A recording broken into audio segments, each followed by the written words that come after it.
Good morning, my dear students. I welcome everyone to our first science class of term 2.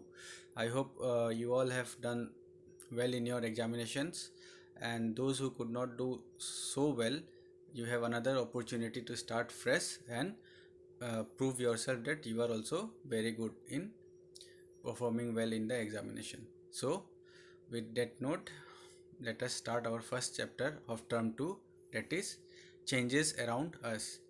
So what basically you are going to learn in this chapter, so at the end of this chapter you will be able to classify the various types of changes on the basis of distinguishable properties. So on the basis of certain properties or characteristics you will be able to distinguish or classify various types of changes.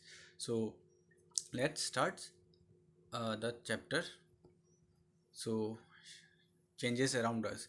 So every day we see different types of changes around us, like day turning into night, the season changing from winter to summer, melting of ice to water, cooking of food, etc. So these are our day to day changes which we can notice around us. Then changes take place around us all the time. All the changes are not of the same type. So whatever changes we see around us may differ from one another. It's not that all of them will belong to a particular type of change. So they vary from one another on the basis of certain characteristics or properties. So we'll study all of them in this chapter. So in some cases the change is temporary, like we can get back the original state, and in some cases we do not get the original state. So we'll study various types of changes on the basis of certain characteristics. So let us see what are the different changes which we are going to study in this chapter. So these are the different types of changes.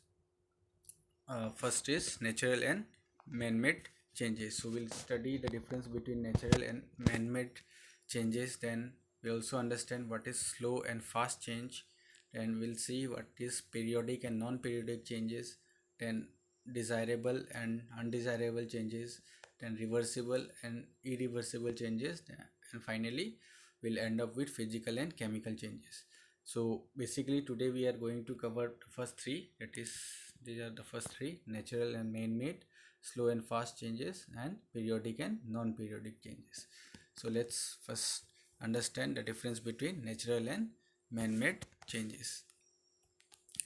Okay, so this is the basic difference between natural and man-made. We all know natural means anything that happens naturally, and man-made is of course which is done by or where the influence of man is involved.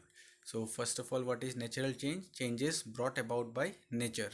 So anything that happens naturally is called natural, or any change that happens naturally is what your natural change. So some of the examples are like growth in man and plants. So the living beings, they generally grow, so that type of change is what natural change, because it happens by itself.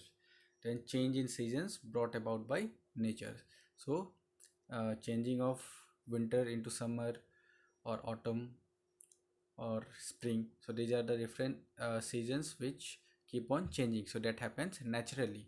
Then what about man-made change? Changes brought about by man.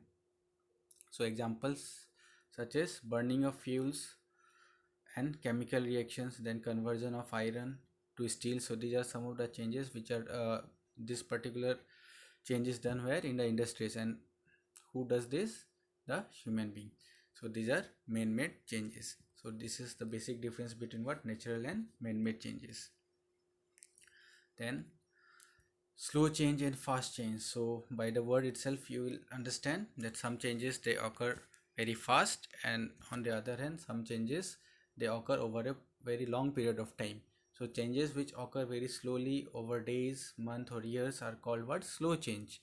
On the other hand, changes which occur very rapidly, which may happen in seconds, few seconds or minutes, are called what? Fast change. So what are the examples of slow change? Growth of a tree from a seed. So very well, you very well know about the process of what? Germination, where seed changes to plant, so that is a slow process. A few years, then tooth decay, which is also a slow process. Gradually the growth of bacteria takes place within the teeth, and then slowly and gradually they start eating up the enamel, and finally the tooth decay starts. Then change of seasons, growth of many, rusting of iron. So rusting of iron is also what, slow change. Then on the other hand, examples of fast change are occurrence of lighting. So within a fraction of seconds it occurs, so within a few seconds it occurs, so it is very what, fast change. Then burning of paper, then lighting a bulb, bursting of fireworks, so this all happens within a fraction of seconds. So these are what, fast change. So let us go to another type of change. So this is about periodic and non-periodic change. So changes that occur repeatedly after regular intervals of time and whose occurrence can be predicted. So some changes, they happen repeatedly after a fixed period of time. So this is important, after regular intervals of time. So this change that happens regularly or repeatedly over a fixed period of time is called what, periodic change. So examples such as movement of pendulum, so we know it has a fixed period, pendulum bob, it keeps on repeating its movement, so it is called what, periodic change. Or hands of clock, then phases of moon also, and also what, heartbeat is also what, a rhythmic what, movement, and therefore it is called periodic change. So what are non-periodic changes that do not repeat themselves at regular intervals of time. So it is just the opposite of what, periodic change. In the periodic change, changes occur repeatedly after a regular interval of time, whereas in case of non-periodic change, changes that do not repeat themselves at regular intervals of time. So it is just the opposite. So it does not repeat themselves in at regular intervals of time, whereas in case of periodic change, the change occurs repeatedly after a regular interval of time.